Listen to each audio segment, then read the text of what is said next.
Hello students, जय हिंद। मैं आपका इंस्ट्रक्टर प्रदीप कुशवाहा एक बार फिर आपका स्वागत करता हूं सैनिक आईटीआई के यूट्यूब चैनल में। और जैसा कि आप लोगों को मैं काफ़ी समय से पढ़ाता आ रहा हूं, ये जो क्लास है ये क्लास फर्स्ट ईयर फिटर के लिए है। First year fitter trade theory का सब्जेक्ट हम पढ़ा रहे हैं। तो अभी तक हमने जितने भी मॉड्यूल पढ़ाए हैं उन सभी मॉड्यूल में सारे वीडियोस जो हैं आपके सैनिक आईटीआई यूट्यूब चैनल में अपलोडेड किए जा चुके हैं। तो जितना भी मॉड्यूल 5 तक मैंने पढ़ा दिया है आप लोगों को, और आज हम आपको पढ़ाएंगे मॉड्यूल 6 के बारे में। तो मॉड्यूल 5 तक की जो भी जानकारी है आप सैनिक आईटीआई यूट्यूब चैनल पे जाइए और वहाँ पर सारे जो कंटेंट हैं चैप्टर वाइज वहाँ पर अवेलेबल हैं। तो आप चैप्टर वाइज आप जाके देखेंगे अपने सिलेबस से, तो जो भी कंटेंट आपको पढ़ना है वहाँ पर आपको ऊपर से ही दिखाई दे देगा। उस कंटेंट के बारे में थोड़ी बहुत जानकारी लिखी होगी, उस पर क्लिक कीजिए और उसको स्टडी कीजिए। क्योंकि मल्टीपल क्वेश्चन पढ़ने के लिए, जानने के लिए सब्जेक्टिव क्वेश्चन मतलब थ्योरी पढ़ना बहुत ज़्यादा आवश्यक है। तो आप समझ पाएंगे उसके पीछे की कहानी क्या है। तो मॉड्यूल 6 शुरू करते हैं अब हम लोग। फिटिंग असेंबली में आज हम लोग पढ़ेंगे इंटरचेंजेबिलिटी कि ये होती क्या है। इंटरचेंज मतलब उसको बोलते हैं विनिमय, विनिमयशीलता। तो उसको आगे स्टडी करते हैं कि ये होता क्या है। तो इंटरचेंजेबिलिटी क्या होती है? इंटरचेंजेबिलिटी क्या होती है इसको हम बोलते हैं हिंदी में विनिमयशीलता। विनिमयशीलता इसको बोलते हैं विनिमयशीलता, इंटरचेंजेबिलिटी। तो इंटरचेंजेबिलिटी सबसे पहले होती क्या है इस बारे में हम लोग समझते हैं। इंटरचेंजेबिलिटी एक ऐसा शब्द है जिसका इस्तेमाल तब उपयोग में सबसे ज्यादा आया जब भी हमें कोई चीज बहुत बड़े पैमाने पर बनानी हो। जैसे कि एक एग्जांपल के तौर पे आप लोग को समझाऊं मैं कि किसी कंपनी को एक मोटरसाइकिल बनानी, मान लीजिए हीरो कंपनी है, वो स्प्लेंडर प्लस बनाती है। अब जब उसको स्प्लेंडर प्लस बनाना है तो आपको पता है कि एक गाड़ी को बनाने में कितने ढेर सारे पार्ट्स की जरूरत होती है। कोई भी जब आप व्यक्ति कोई मोटरसाइकिल बनाता है, उस मोटरसाइकिल को बनाने में बहुत सारे पार्ट की जरूरत होती है। उसमें आपका पहिए लगे होते हैं, इंजन लगा होता है, हैंडल लगा होता है, सीट लगी होती है, बहुत सारी चीजें। कम से कम ये मान के चलिए 200 से 300 उपकरण उसमें अलग अलग इस्तेमाल किए जाते हैं। हेडलाइट होती है, उसमें बहुत सारी चीजें होती हैं। तो 200 से 300 लगभग अलग अलग उपकरणों को मिलाकर फिर एक गाड़ी तैयार की जाती है। तो किसी एक कंपनी से, हीरो मोटोकॉर्प की बात कर लें जो इस कंपनी को बनाती है, हीरो मान लीजिए, हीरो हीरो कंपनी इसको बनाती है। अब जो हीरो कंपनी अगर इसको बनाती है तो हीरो को पॉसिबल नहीं कि वो सारे के सारे 200 पार्ट खुद ही बनाएगी। वो सारे के सारे 200 से 300 पार्ट खुद नहीं बना सकती। ये सारे पार्ट वो खुद नहीं बना सकती। इसको बनाने के लिए क्या करना पड़ेगा, इसको अलग अलग छोटी छोटी कंपनियों को ठेका देना होता है, मतलब काम दे देना होता है। ढेर सारी कंपनियां हैं, कोई कंपनी इसकी सीट बना रही है, कोई कंपनी पहिया बना रही है, कोई कंपनी तेल वाली टंकी बना रही है, कोई कंपनी हॉर्न बना रही है, कोई कंपनी उसका मीटर बना रही है। मतलब इसी तरह हर कंपनी को अलग अलग काम दे दिया जाता है। फिर हर कंपनी क्या करती है कि ये पार्ट कंपनी को जाके सप्लाई करती है। ये पार्ट कंपनी को सप्लाई करती है। फिर जहां पर ये गाड़ी सारे पार्ट्स को मिलाकर इस गाड़ी को बनाकर तैयार किया जाता है। तो इसका मतलब यह है कि कोई एक प्रोडक्ट, विभिन्न किसी एक प्रोडक्ट को हम लोग अलग अलग स्थानों पर अलग अलग परिस्थितियों में बनाते हैं और फिर जब जोड़ते हैं तो आपस में फिट बैठ जाती है। इसी को हम बोलते हैं विनिमयशीलता।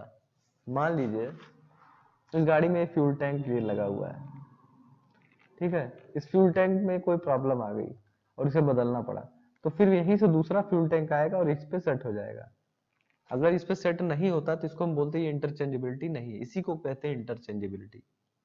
मतलब एक मानक के हिसाब से कोई भी प्रोडक्ट तैयार करना बड़ी मात्रा में, इसी को बोलते हैं इंटरचेंजेबिलिटी। मान लीजिए इस गाड़ी में ये मिरर या इंडिकेटर आप देखते होंगे अक्सर टूट जाता है गाड़ी का, तो जब ये इंडिकेटर टूट जाता है तो आप दूसरा इंडिकेटर लगवाते हैं, तो दूसरा इंडिकेटर ठीक जाके उसी स्लॉट में फिट बैठ जाता है। क्यों फिट बैठ जाता है? क्योंकि वो विनिमयशीलता है। इसी को बोलते हैं इंटरचेंजेबिलिटी। वो इस हिसाब से बनाया गया है कि वो जाकर उसमें फिट बैठ जाए। या मार्केट में जो लोकल प्रोडक्ट भी बनते हैं, जो लोकल, जो इंडिकेटर एक ब्रांडेड होता है, एक नंबर 2 लोकल का गया था, तो लोकल वाला भी उसी डिजाइन में बनाता है कि इसके स्लॉट में जाके फिट बैठ जाए। जो गाड़ी का स्लॉट है, जो गाड़ी का स्लॉट है यहाँ पे इंडिकेटर वाला, उस इंडिकेटर में जाके फिट बैठ जाए। तो जो लोकल वाले भी होते हैं वो भी इस तरीके से बनाते हैं कि जो गाड़ी में वो क्या है पूरी तरीके से फिट बैठ जाए। अगर नहीं बैठेगा तो क्या बिकेगा? नहीं बिकेगा, क्योंकि जो बैठ ही नहीं रहा फिट। तो मतलब ढेर सारे पार्ट बनाकर एक ही जैसे हम ऐसे पार्ट बनाए कि जो उसी उसके स्थान पर दूसरे वस्तु अगर वो खराब हो जाए तो उसी स्थान पर हम दूसरी तुरंत इस्तेमाल कर सके। गाड़ी का कोई पार्ट अगर खराब हो जाए, अगर उसकी दूसरी वस्तु बनाने में अगर समय लगे, फिर वो गाड़ी बहुत देर तक बंद हो जाएगी, काम ही नहीं होगा। इसीलिए बोलते हैं स्पेयर पार्ट्स, स्पेयर पार्ट्स ले आइए इसके। तो स्पेयर पार्ट्स यही होते हैं कि विनिमयशीलता के अंतर्गत आते हैं। इसी को हम बोलते हैं इंटरचेंजेबिलिटी, कि हम अगर बदल दे दूसरा भी प्रोडक्ट तो ठीक वो वैसा ही काम करेगा जैसे पहला वाला कर रहा था। तो एक ही कंपनी में कोई भी प्रोडक्ट जब बनाते हैं तो उससे अलग अलग कंपनियां, ढेर सारी कंपनियां बनाती हैं। फिर जब लेकिन सबको जब जोड़ा जाता है तो फिट बैठ जाती है। काम देखिए अलग अलग जगह हो रहा था, लेकिन जब जोड़ा गया तो सब एक जगह फिट जाके बैठ गया। सीट वाली जगह पे सीट फिट बैठ गई, पहिए वाली जगह पे पहिया फिट बैठ गया। जबकि ये कंपनी कोई और बना रही थी, ये कंपनी कोई और बना रही थी, ये कंपनी कोई और। उसके बावजूद ये सब चीजें आपस में फिट क्यों बैठ जाती है? विनिमयशीलता की वजह से, इंटरचेंजेबिलिटी की वजह से। इसी प्रोसेस को बोलते हैं इंटरचेंजेबिलिटी। मतलब कोई भी चीज हम बदलना चाहें तो उसे बदल दे उसके स्थान पर बिना किसी समस्या के। तो इसी को बोलते हैं हम लोग इंटरचेंजेबिलिटी। तो आई होप इंटरचेंजेबिलिटी आपको समझ में आ गई होगी कि इंटरचेंजेबिलिटी क्या होती है और उसका उपयोग किस प्रकार से किया जाता है। सबसे ज्यादा उपयोग जो इसका होता है वो बड़े प्रोडक्शन में, कोई भी चीज बहुत बड़ी मात्रा में बनानी हो, मास प्रोडक्शन में बनानी हो, उसी में इंटरचेंजेबिलिटी का इस्तेमाल किया जाता है, ताकि एक ही जैसे पार्ट बनाए जा सके। अगर उसमें थोड़ा सा भी अंतर होगा तो वो पार्ट फिट नहीं होगा। इसी को बोलते हैं हम लोग इंटरचेंज। जैसे सबसे बड़ा उदाहरण मैं आपको दे दूं नट बोल्ट का। सबसे बड़ा उदाहरण जो है वो नट बोल्ट का उदाहरण है। मार्केट में अगर 8 का नट है, 8 का बोल्ट है, तो 8 का नट में फिट हो जाएगा। अब ये नट जो है, ये नट है, मान लीजिए ये बोल्ट है। अगर बोल्ट में 8 का नट चाहिए आपको, अब मार्केट में ये जो नट है वो अलग अलग कंपनियां बना रही है। कंपनी ए भी बना रही है, बी भी बना रही है, सी भी बना रही है। लेकिन वो जो नट है 8 का, वो सबका साइज क्या है? बराबर है। मतलब वो इंटरचेंजेबिलिटी रूल का पालन कर रही है, नियम का पालन कर रही है। अगर ये 8 का नहीं बनाएंगे तो क्या इसमें फिट बैठेगा? नहीं बैठेगा। गाड़ियों का जो टायर होता है, जो उसकी गोलाई होती है, आप देखेंगे ये एमआरएफ भी बनाता है, वो C8 भी बनाता है, अपोलो भी बनाता है। क्या तीनों का साइज अलग अलग होता है? अगर हमें कोई गाड़ी का रिंग का 18 इंची का चाहिए, 18 इंची कह रहा हूँ, सॉरी, हाँ 18 इंच मान के चलिए, 18 इंच का कोई हमें चाहिए पहिए का गोलाई, तो एमआरएफ भी 18 इंच का ही बनाएगा, C8 भी 18, अपोलो भी 18 का ही बनाएगा, और सेम पैरामीटर का ही बनाएगा। ताकि इस गाड़ी में अगर किसी को टायर खरीदना हो तो एमआरएफ का भी ले सकता है, C8 का भी ले सकता है, अपोलो का भी ले सकता है। इसी को बोलते हैं अवेलेबिलिटी, आसानी से कोई काम हो जाना। दूसरा निकाला, एमआरएफ का निकाला, C8 का लगा दिया, उसको एमआरएफ का टायर नहीं पसंद है, उसने C8 का लगा दिया। या C8 का निकाला, अपोलो का लगा दिया, उसको C8 का टायर नहीं पसंद है। तो इस तरीके से काम करती है इंटरचेंजेबिलिटी। इसी को बोलते हैं इंटरचेंजेबिलिटी, कि बड़ी संख्या में ऐसा प्रोडक्ट नाप तोल कर बनाना जो सही समय पर सही जगह पर फिट हो जाए, उसी को बोलते हैं हम लोग इंटरचेंजेबिलिटी। आई होप, मैं आशा करता हूँ कि इंटरचेंजेबिलिटी समझ में आ रही होगी आप लोगों को। अगर कोई भी डाउट हो रहा है तो कमेंट बॉक्स में आप लोग कमेंट करते जाइएगा। अब देखिए, सबसे पहला लिखा है इसमें बड़े पैमाने पर उत्पादन। बड़े पैमाने पर उत्पादन का अर्थ है बड़ी संख्या में एक इकाई या घटक भाग का उत्पादन। कोई एक ऐसी चीज जिसको हम बड़े, जैसे कोई नट है, जैसे मैंने अभी आपको बताया, उसको बहुत बड़े पैमाने पे बनाना, मान ली इसको 10,000 बनाना है एक साथ, 10,000 नट एक साथ बनाना, उसी को बोलेंगे मास प्रोडक्शन। बड़े पैमाने पर उत्पादन का लाभ, अगर कोई एक चीज हम लोग बहुत बड़े पैमाने पे बनाते हैं तो उसका लाभ क्या क्या होता है? उसमें सबसे पहला लाभ ये होता है कि समय कम लगता है। दूसरा क्या होता है? लागत कम हो जाती है, जो बनाने की कॉस्ट होती है वो कम हो जाती है। और तीसरा, स्पेयर पार्ट बहुत ही आसानी से मिल जाते हैं। समय कम हो जाता है, आपको भी पता है समय क्यों कम हो जाता है। एक ही चीज लगातार अगर बनाई जाए बिना किसी रुकावट के, वो मशीन एक ही जैसी चीज बना रही है, उसी चीज के लिए वो बनी है, तो आप लगातार वो काम कर सकते हैं। उसके बाद बड़े पैमाने पर उत्पादन के नुकसान। बड़े पैमाने पर अगर उत्पादन किया जाता है तो उसके नुकसान भी होते हैं, फायदे के साथ साथ नुकसान हो जाता है। इसमें क्या होता है कि विशेष प्रयोजन मशीनों की आवश्यकता है, जिग और फिक्सर की जरूरत पड़ती है, पारंपरिक सटीक उपकरणों के बजाय गेज का उपयोग किया जाना चाहिए, और प्रारंभिक खर्च क्या होता है, बहुत ज्यादा होता है। कुल मिलाकर क्या होता है कि जब हम कोई चीज बड़े पैमाने पे नट बोल्ट ही बनाने जा रहे हैं, तो नट बोल्ट बनाने के लिए उसके जैसी उस नट को बनाने के लिए उसके लिए जिग लाना पड़ेगा, फिक्सचर लाना पड़ेगा, मशीन लानी पड़ेगी, डाई लानी पड़ेगी, जो उसी साइज की उसी शेप की होगी। तो जो इससे क्या होता है, जो प्रारंभिक खर्च होता है, जो इनिशियल, जब कोई काम आप शुरू करने जा रहे हैं तो शुरू में ही सबसे ज्यादा बस खर्च होता है।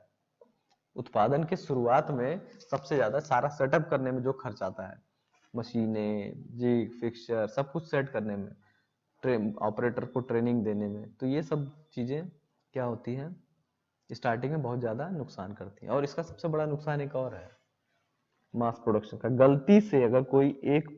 गलती से अगर नाप गलत हो जाए तो सारे पार्ट गलत बन जाते हैं, क्योंकि एक भाग गलत बन गया, दनादन दनादन सारी चीजें गलत बनती जा रही हैं।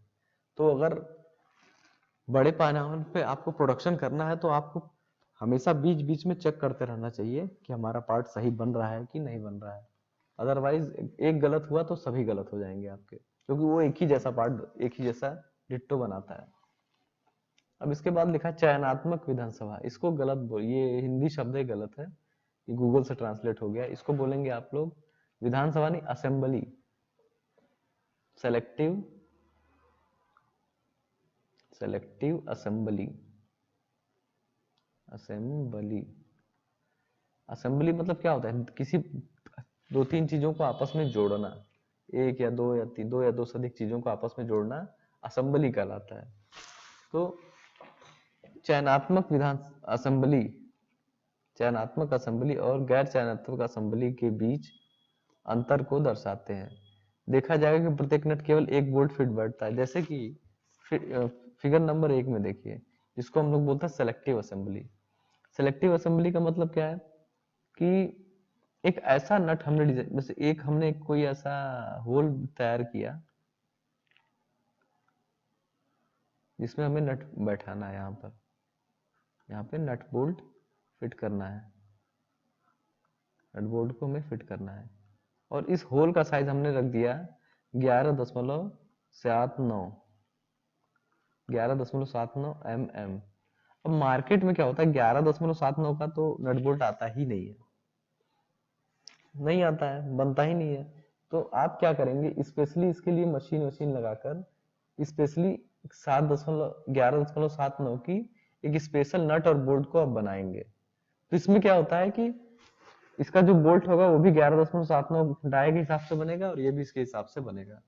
तो जब ये दोनों 11.79 के हिसाब से बन जाएंगे, तो जब अगर ये नट टूट जाएगा तो आप देखेंगे कि इस नट को मार्केट में जाके आप खरीद नहीं सकते, क्योंकि आपने स्पेशली खुद अपने लिए बनाया है, एक ऐसी नाप में बनाया है जो जो नाप मार्केट में नहीं मिलती है। तो एक सेलेक्टिव नाप, जिसको आप खुद आपने चुना है अपनी तरफ से, ना कि मार्केट में जो मिलती है। तो आपको क्या करना पड़ेगा, खुद जाके ये नट बनाना पड़ेगा, बना के फिर इस पे चढ़ाना पड़ेगा। तो अगर सेलेक्ट अपने हिसाब से आप नट को डिजाइन करते हैं या उसको नाप देते हैं, तो उसमें क्या होता है कि वही बोल्ट फिट बैठेगा जो उसके लिए बनाया गया है, दूसरा बोल्ट कोई उसमें फिट बैठेगा ही नहीं। इसी को हम क्या बोलते हैं, सेलेक्टिव असेंबली। इसका क्या होता है ये बहुत महंगा होता है, इसका जो मेंटेनेंस होता है वो भी बहुत महंगा होता है, और इसको जो उसके कल पुर्जे होते हैं वो व्यक्तिगत रूप से खुद ही निर्माण करने पड़ते हैं। ठीक है, जैसे कि मैं आपको बता दूं, जैसे कोई एक बहुत सिंपल एग्जांपल के तौर पे बता दे रहा हूँ, एक चारपाई है, एक किसान अपने गांव में उसे खुद बना रहा है। ठीक है, उसके 4 पैर होते हैं, 4 पैर चारपाई के होते हैं।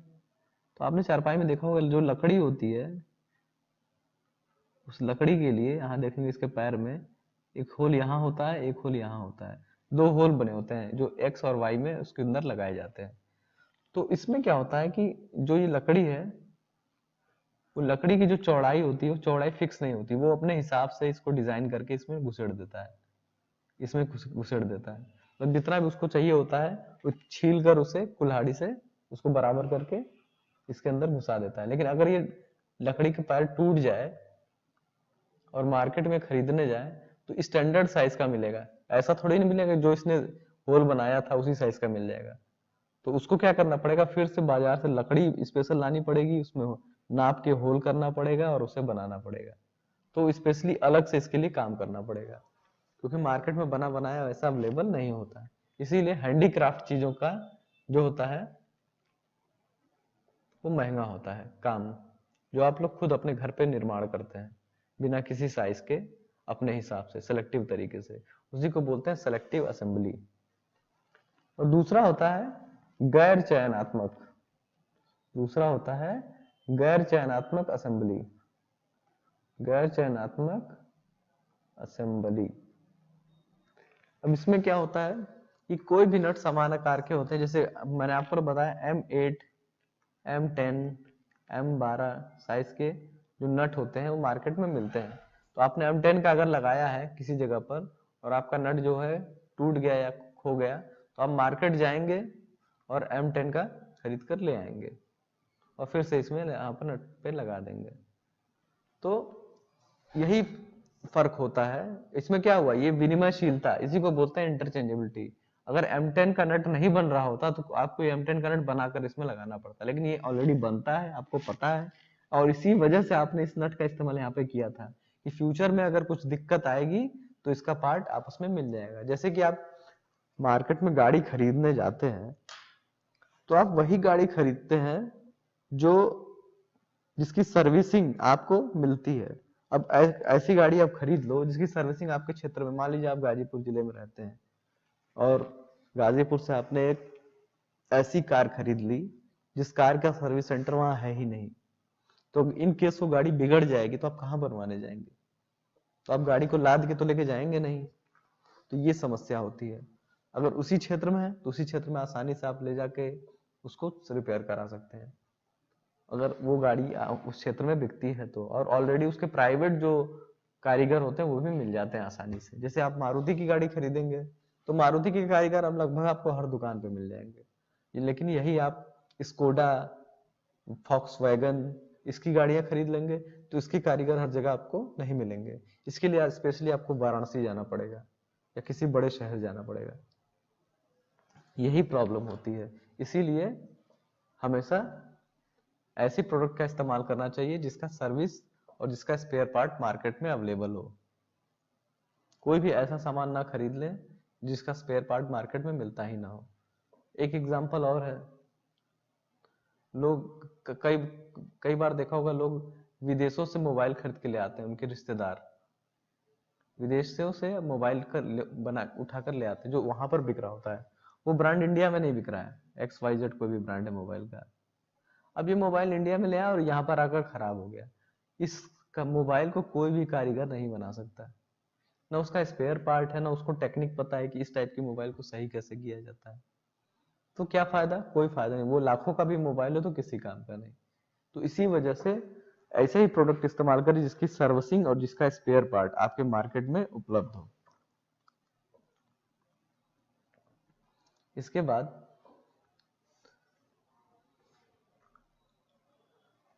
हमारे देश में पालन की जाने वाली लिमिट और फिट, इसको बोलते हैं लिमिट, सीमा को बोलते हैं लिमिट एंड फिट। कि जो अंतरराष्ट्रीय कुछ मानक बनाए गए हैं। जैसे अंतरराष्ट्रीय मानक क्या है, आईएसओ है, ब्रिटिश मानक क्या है, बीएसएस है, और जर्मन DIN है। ये 3 मानक हैं जो इंडिया में माना जाता है, उसको बोलते हैं हम लोग आईएसओ। आपने देखो आईएसओ 9001, कोई भी काम होता है आईएसओ 9001, आईएसओ 14001, ये सब क्या है, ये सब इसके रूल्स रेगुलेशन है आईएसओ के। तो हम लोग के इंडिया में आईएसओ ही पालन होता है।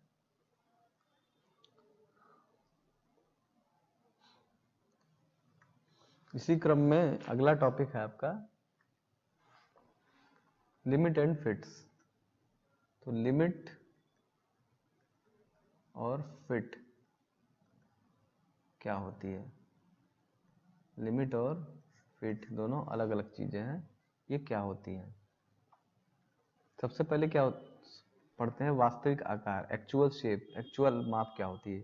यह निर्मित होने के बाद वास्तविक माप द्वारा घटक का आकार है। यदि घटक को स्वीकार करना है तो यह आकार की 2 सीमाओं के बीच स्थित होना चाहिए। मान लीजिए वास्तविक आकार क्या होता है? वास्तविक आकार मतलब एक्चुअल। मान लीजिए हमें कोई नट बनाना था, ये मान लीजिए कोई स्क्वायर बॉक्स बनाना है, ठीक है, और इसकी जो चौड़ाई है ये होनी चाहिए थी 10, और 10 में भी जरूरी नहीं कितना बनाना था हमें, प्लस और माइनस में 0.5, मतलब हम कितना बना सकते हैं इसको? इसका मतलब ये होगा, इसको बोलते हैं अपर लिमिट, इसको बोलते हैं लोअर लिमिट। तो इसका मतलब ये, इसी को बोलते हैं लिमिट। तो एक्चुअल माप कितनी, मतलब हमें 10 चाहिए था, और हम कितना बना सकते हैं? 10.5 भी बना सकते हैं, और 9.5 भी। 9.5 मतलब 10 में से 0.5 घटा देना, मतलब 9.5 भी बना सकते हैं। तो इन दोनों के बीच में अगर कोई नाप है तो मतलब वो सही है। इसी को हम लोग क्या बोलते हैं? Actual size. इसको 10 को क्या कहेंगे?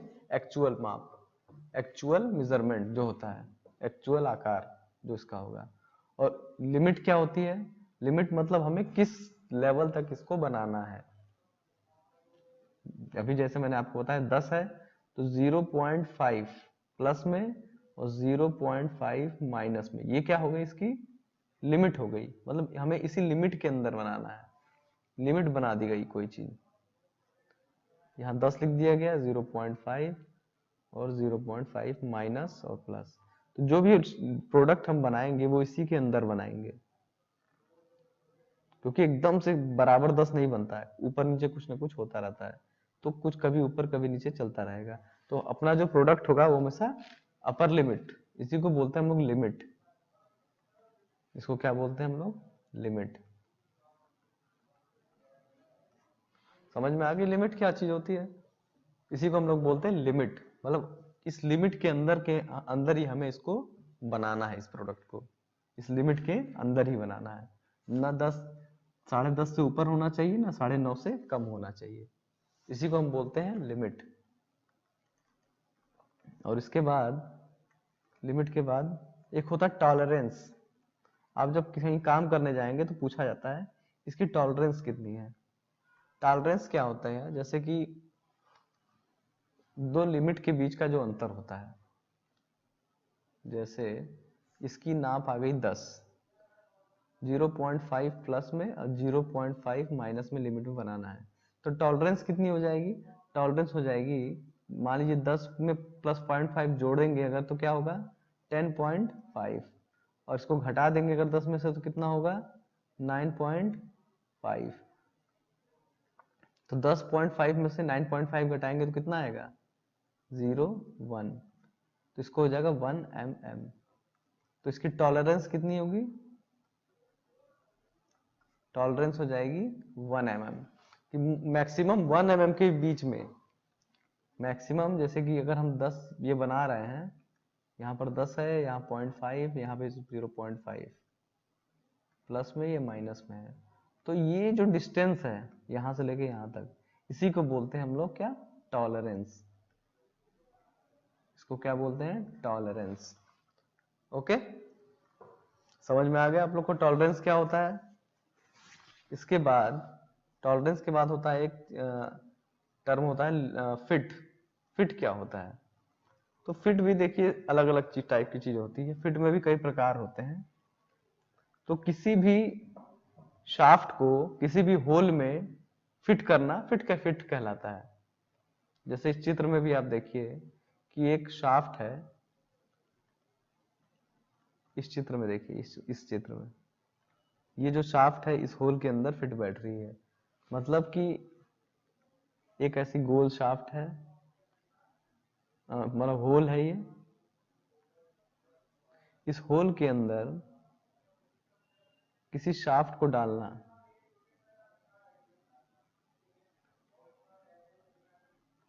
क्या कहलाएगा? फिटिंग, फिट कहलाएगा।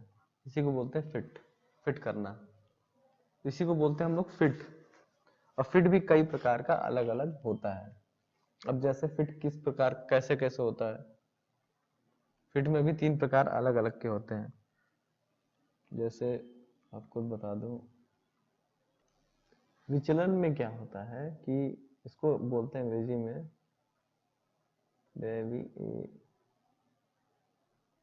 डेविएशन, इसको बोलते हैं अंग्रेजी में डेविएशन। तो डेविएशन में क्या होता है कि यह एक आकार के बीच का बीजगणितीय अंतर है, इसके मूल आकार से संबंधित होता है। यह सकारात्मक या नकारात्मक व शून्य हो सकता है। अब जैसे इसको कैसे समझाया जा सकता है, अभी जैसे मैंने एग्जांपल दिया कि कोई जो माप है हमें 10 पे बनानी है, और हमने जो इसको बना दिया 10.5 का बना दिया, तो इसमें विचलन कितना हुआ? 10 से कितना इधर गया? पॉजिटिव गया, इसको बोलेंगे 0.5 का इसमें विचलन है। कितना विचलन है? 0.5 का। अगर ये 9.5 बन जाएगा तो क्या होगा? तो नीचे कम हो जाएगा, तो बोलेंगे इसमें विचलन कितना है? -0.5 का विचलन है।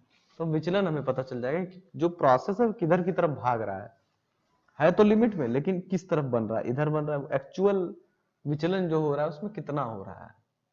तो विचलन हमें ये बताता है कि जो एक्चुअल साइज है, मान लीजिए एक्चुअल साइज तो आपकी 10 थी, 10 हमें बनाना है, तो 10 से कितना बन रहा है ये हमें बताता है। टॉलरेंस तो पूरा बताता है कि कितने बीच में बनाना है, लिमिट भी ये बताता है कि यहाँ से यहाँ तक बनाना है। डेविएशन ये एक्चुअल चीज बताता है कि किस तरफ से झुकाव हो रहा है, मतलब प्लस में झुकाव हो रहा है कि माइनस में झुकाव हो रहा है। इसी को हम लोग बोलते हैं विचलन, डेविएशन, मतलब किधर की तरफ भाग रहा है जो डायमेंशन है।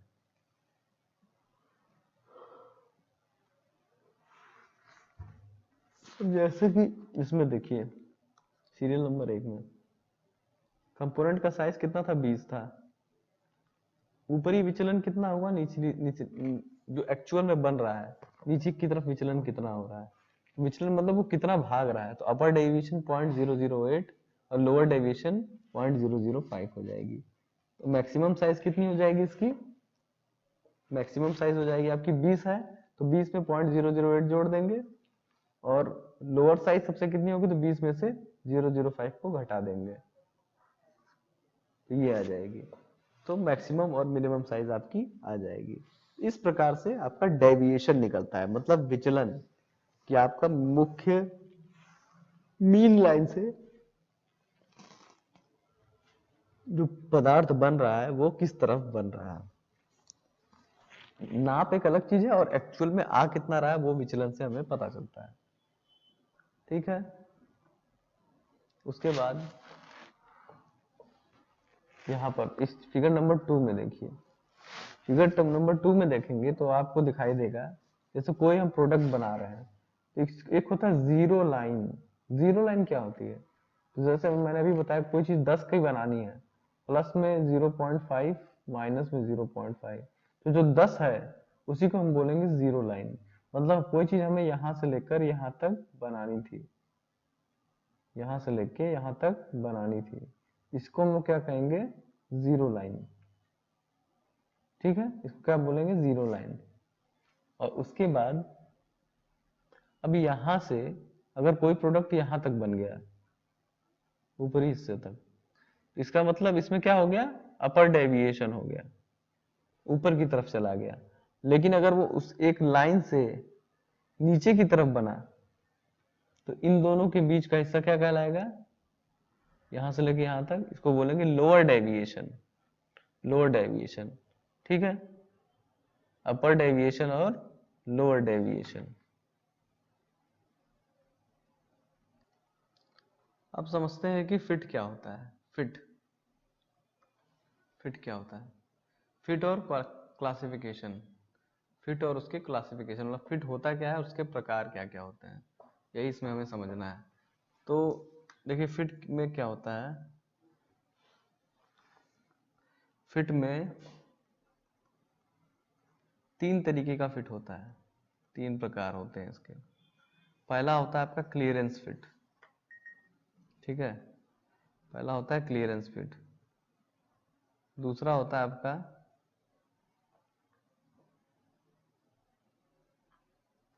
क्या कहते हैं, इंटरफेरेंस फिट।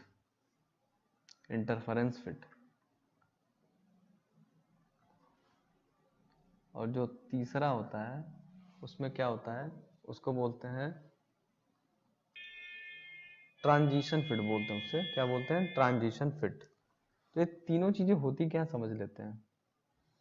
अब जैसे मैं ये सब चित्रों के बारे में भी देखिए, यहाँ पर देखिए। मान लीजिए कि ये कोई होल है, ये होल है और ये शाफ्ट है।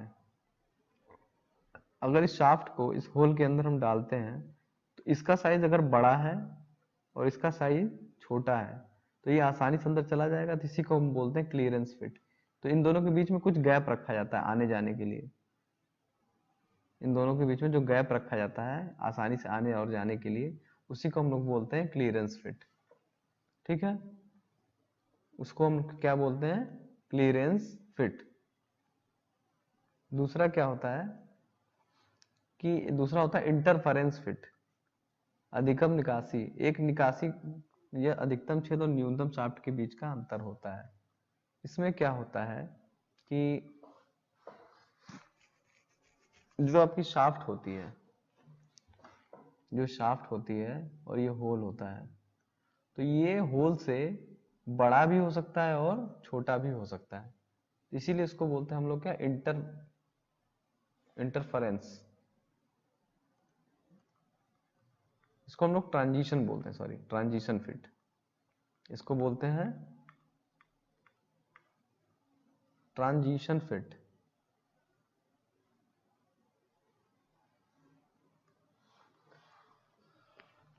ट्रांजिशन फिट बोलते हैं इसे। जैसे एक चित्र के माध्यम से आपको बता दें, यहाँ पर देखिए फिगर नंबर 9। फिगर नंबर 9 में देखिए कि ये जो एक शाफ्ट है, शाफ्ट का होल का साइज देखिए यहाँ से बड़े से छोटा होता जा रहा है। और जो यहाँ पर एक शाफ्ट है, मान लीजिए एक गोल साइज की शाफ्ट है जो एक ही बराबर है। अब क्या है कि जब ये शाफ्ट शुरू में जाएगा तो ये होल तो इतना बड़ा है, इसको काट के दिखाया गया। जब ये जाएगा शुरू में तो ये आसानी से चला जाएगा, तो मतलब यहाँ पर क्या है, क्लियरेंस फिट है। फिर एक ऐसा समय आएगा जब ये बड़ा छेद बड़ा भी हो सकता है, छोटा भी, मतलब ये थोड़ा मुश्किल से जाएगा लेकिन चला जाएगा, तो यहाँ पे इसको बोलेंगे ट्रांजिशन फिट।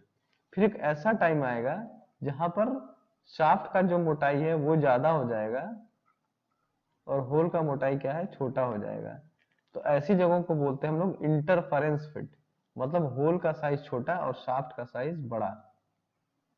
समझ गए आप लोग? तो इसको इसके अंदर घुसाना होता है, तो इसके लिए बहुत मेहनत करनी पड़ती है। जैसे कि बैलगाड़ी पे एक लोहे का काट काट चढ़ाया जाता है, उसको इसी तरह चढ़ाया जाता है, गर्म करके उसके ऊपर चढ़ाया जाता है या ठोक कर चढ़ाया जाता है। तो कई जगह देखेंगे शाफ्ट को होल में ठोक ठोक के अंदर फिट किया जाता है। तो ऐसी जगहों पर क्या होता है, इंटरफेरेंस फिट का इस्तेमाल होता है। तो क्लियरेंस फिट मतलब जहां पर होल में आसानी से चला जाए। इंटरफेरेंस में होल बड़ा भी हो सकता है, छोटा भी हो सकता है। और सॉरी ट्रांजिशन फिट में होल बड़ा भी हो सकता है, छोटा भी हो सकता है। और इंटरफेरेंस फिट में क्या होगा कि होल का साइज होता है शाफ्ट के साइज से होल का साइज शाफ्ट साइज से छोटा होता है। मतलब जो चीज अंदर होल के अंदर जानी है, होल क्या रहेगा, छोटा रहेगा और शाफ्ट जो है बड़ा रहेगा। तो ये शाफ्ट है ये बड़ा रहेगा और होल जो है वो छोटा रहेगा। तो ऐसे में फिट करके जबरदस्ती घुसेड़ा जाता है, उसी को हम लोग बोलते हैं इंटरफेरेंस फिट। इंटरफेरेंस फिट मतलब दखलंदाजी देना, उसी को बोलते हैं इंटरफेरेंस।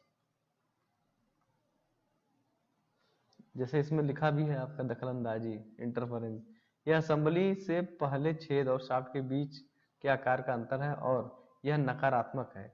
इस मामले में शाफ्ट हमेशा छेद के आकार से बड़ा होता है। समझ गए आप लोग? इसमें क्या होता है, हमेशा छेद के आकार से बड़ा होगा।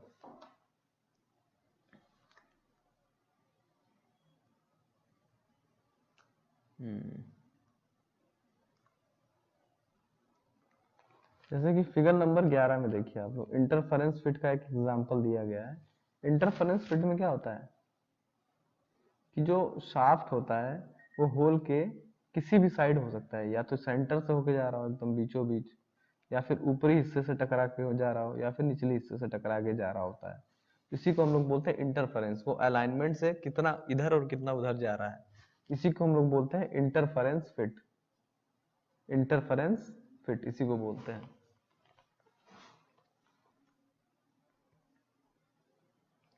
तो आज की जो क्लास है इसमें हम लोगों ने समझ लिया कि फिट्स क्या होती हैं और ये काम कैसे करती हैं। इंटरचेंजेबिलिटी क्या होती है, जहाँ पर हम लोग किसी भी पार्ट को कैसे बदल सकते हैं और आसानी से बदल सकते हैं, कम समय में कैसे कोई भी पार्ट आसानी से उपलब्ध हो सकता है। इंटरचेंजेबिलिटी के क्या क्या प्रकार होते हैं उसके बारे में हम लोगों ने समझा।